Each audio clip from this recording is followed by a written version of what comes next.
Another day, another budol. Hi everyone! So today's video is mag-open tayo ng ating in-order from Shopee. So without further ado, buksan na natin. So inside this plastic bag is nag-order ako during 11/11 sa Shopee. So in-order ko sa Shopee is itong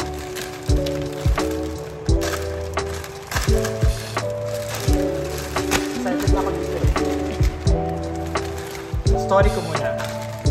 Before ko to binili, is pumunta diba ako sa Davao para i-get yung corgi ko. So, pumunta ako ng Herschel sa store nila sa Davao, sa SM Ecoland.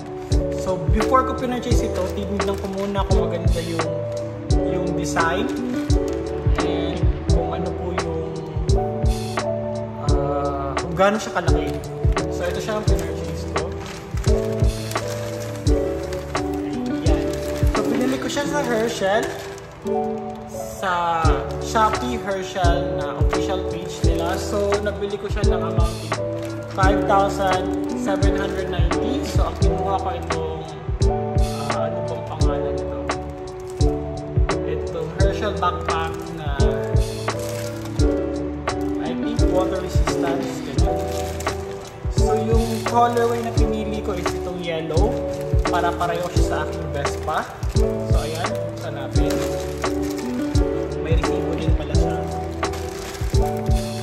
Kasi I believe nasa I think 2 years or ano yung warranty nito if ever masira or I think lifetime. Hindi ko maalala. Basta i-keep nila yung resibo. So ayan siya guys. Ito yung sales invoice. Pasensya na kayo sa manok ng kapatid ko ha. So ayan siya. Ayan siya. Nasa 5,900 5,790 plus nakapag-sale pala siya. So ayan siya. Ayan yung price niya. Nice. So ang pangalan nitong Herschel is, oh my god, ang pangit ng manok sa salita. Anyway, so ayan siya. Buksan natin. Gagamitin ko to sa operations review namin sa OR. So ito siya guys. Lalagyan siya ng laptop na 15-inch. I believe na sa 14 liters ito siya. So ayan siya. Okay. Weather and water resistance.